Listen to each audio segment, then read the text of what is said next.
नमस्ते सबैजनालाई। म आज पनि आइसकेको छु हजुरको क्लास लिएर। हामी अस्ति के गर्दै थियौं भनेपछि हामीले रिपोर्टेड स्पीच, जसमा कि हामीले डाइरेक्ट एन्ड इन्डाइरेक्ट स्पीच हामीले गर्यौं। डाइरेक्ट स्पीचमा कोटेसन हुन्छ, कमा हुन्छ, एक्सक्लामेसन मार्क हुन्छ, क्वेशन मार्क हुन्छ। तर इन्डाइरेक्ट स्पीचमा हामीले चेन्ज गर्दाखेरि के गर्नुपर्छ भनेपछि त्यो कोटेसनहरु सबै हट्छ। त्यसपछि के हुन्छ भनेपछि कमा पनि हट्छ, एक्सक्लामेसन मार्क पनि हट्छ। अनि हामीलाई के एड गर्नुपर्छ हामीले त्यसमा भनेपछि दैट कनेक्टिभ एड गर्नुपर्छ हैन। त्यो मैले तपाईहरुलाई भनिसकेको छु हैन, त्यो मैले गरिसकेको छु, तपाईहरुलाई मैले देखाइ पनि सकेको छु हैन। So today we are going to start with the another portion, that is the interrogative part.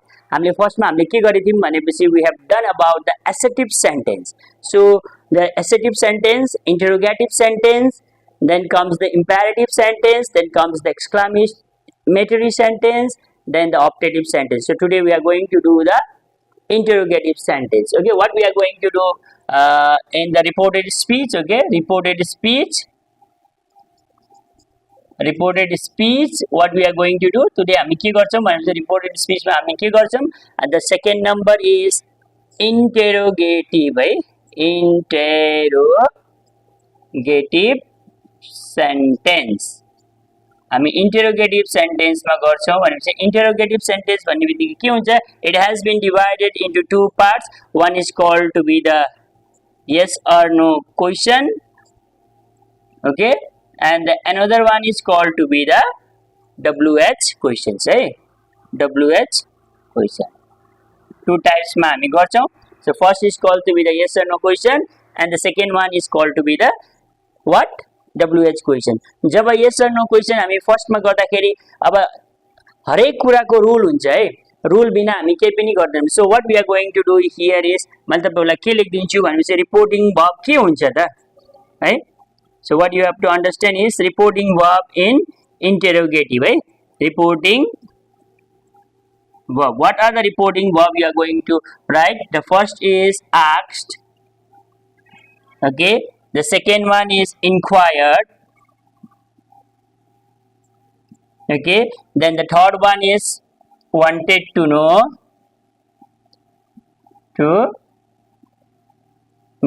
हैन। asked भयो, inquired भयो, wanted to know। अब यति म गराउँछु है, धेरै म गराउँदिन हैन, एक्सेट्रा।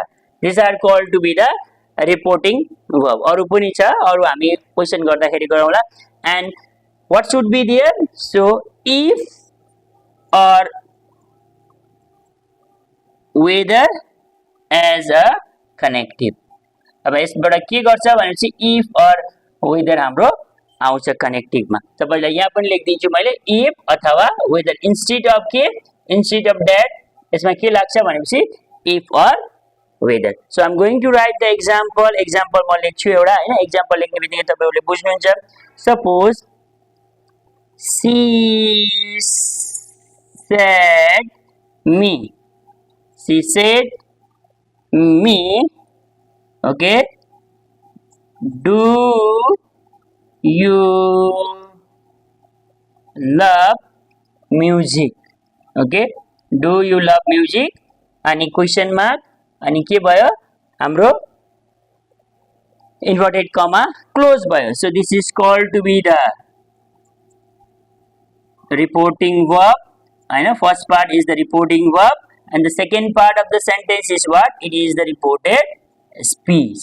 यो के हो, यो स्पिकरले बोलेको स्पीच हो है, this is called the reported speech. So we are going to change this into indirect speech. Indirect स्पीचमा के गर्नुपर्छ भनेपछि हामीले यो चेन्ज गर्नुपर्छ है, यो said will change into जुनै पनि क्वेशन हुन्छ त्यो asked भयो है। she asked me, तपाईले जे पनि लगाउन सक्नुहुन्छ, इफ लगाउन सक्नुहुन्छ, वेदर पनि लगाउनुहुन्छ। सी asked me if लगाए है मैले, if me छ नि, this me will change here to I। so if, okay, me will change into me पछि के छ, यहाँ जे छ अब्जेक्टमा त्यही हुन्छ है, यो चेन्ज हुन्छ है। and she asked me if I love, so this is simple present will change into simple past, if I love music, if I love music. The फर्स्टमा मैले यो गरेँ है, example number 1। So I am going to do the example number 2। So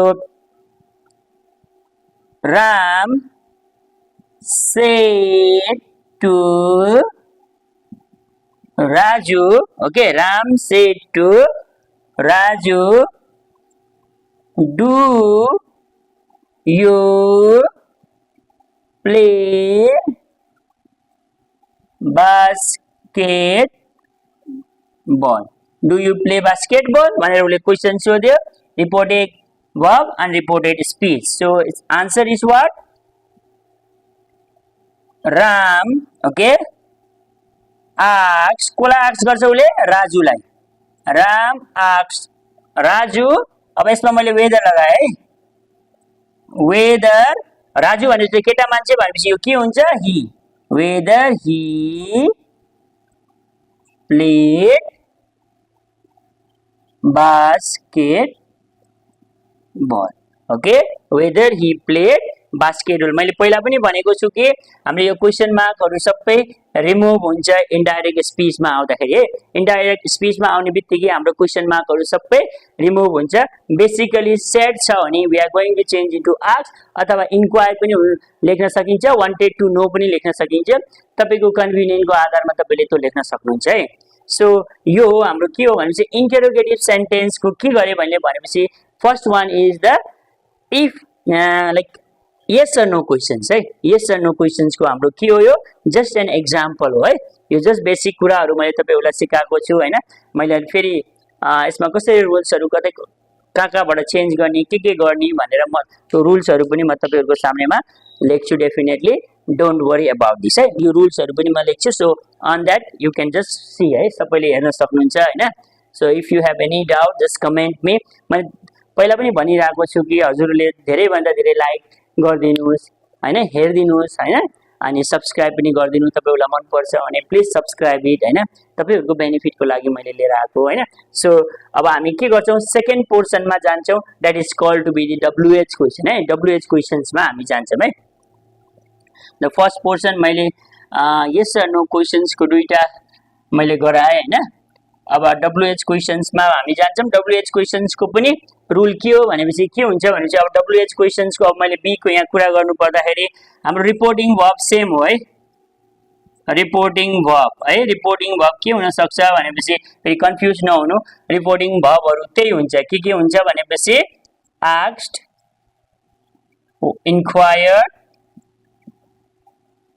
अनि wanted to know, wanted to know अनि etcetera है।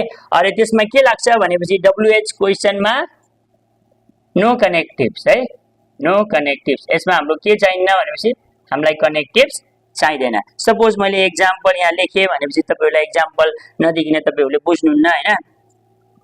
ही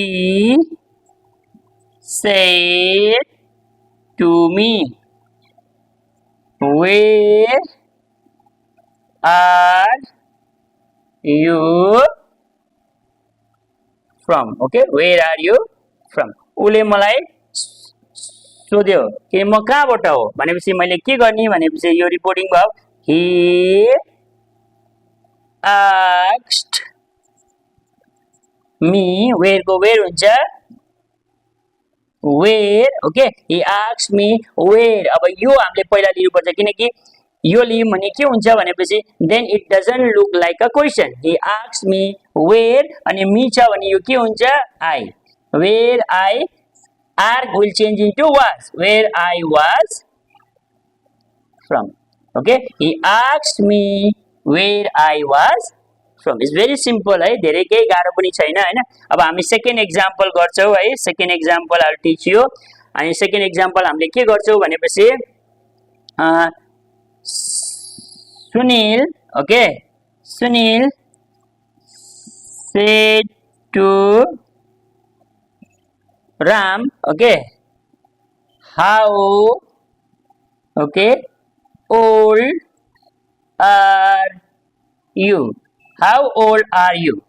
अनि यसमा के गर्ने भनेपछि हामीले सुनिललाई के चाहियो, उसको उमेर कति छ? Sunil, okay, wanted to know, okay यसमा वान्टेड टु नो लगाउँदा भयो wanted to know okay Sunil wanted to know अब यसमा यो तपाईहरुलाई यो लगाउँदा अप्ठ्यारो लाग्छ भने फेरि यो कम्प्लिकेटेड लाग्छ भने यु क्यानट युज है यो तपाईलाई छैन भने don't use Sunil okay asks simple भनेको यो लगाउँदा सजिलो हुन्छ तपाईलाई Sunil asks Ram okay how old okay he are छ के हुन्छ he was okay Sunil asks Ram how old he was अब थर्ड एक्जाम्पल पनि म लेखाउँछु भनेपछि के हुन्छ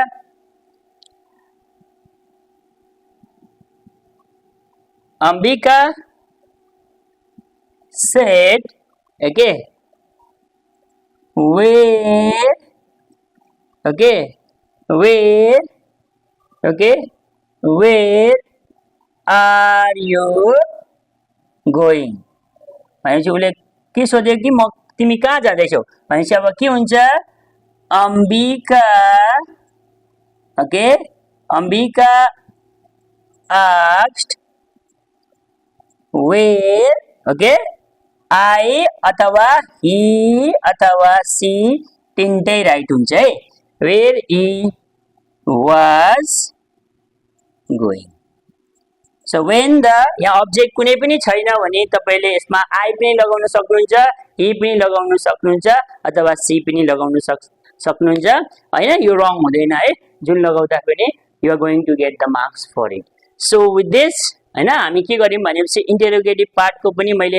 yes or no क्वेशन र WH क्वेशन्स दुईटै गराइदिए हैन होप तपाईहरुले बुझ्नु भएको छ होला तपाईहरुलाई आइराको छ होला हैन so I am expecting that everyone have understood about it तपाईहरुलाई मेरो क्लास कस्तो लागिराको छ प्लिज कमेन्ट गर्नु होला हैन मैले सक्दो आफूले जानेको कुराहरु तपाईहरुलाई एक्सपोज गर्दै छु ताकि तपाईहरुलाई कुनै पनि तरिकाले अप्ठ्यारो नपरोस् हैन द सिम्पल वेज मा मैले सिकाउन खोजेको छु हैन लाइक बेसिकली कम्प्लिकेटेड वान मा म गरेको छैन हैन like I will do the complicated question also हैन तर हामीले बेसिकली हामीले के बुझ्न जरुरी छ भनेपछि हामीले यो बुझ्न धेरै जरुरी छ यो बुझ्नु भयो भने के हुन्छ भनेपछि you will be definitely going to understand each and every portion of this है सबैले यो बुझ्नुहुन्छ then only you can be able to do in your daily life so interrogative part मा हाम्रो के छ भने इन्टरोगेटिभ पार्ट भनेको धेरै जसो एक्जाम मा सोधिने क्वेशन हो है धेरै जसो यो क्वेशनहरु आउँछ हैन त्यही भएर तपाईहरुले के गर्न सक्नुहुन्छ भनेपछि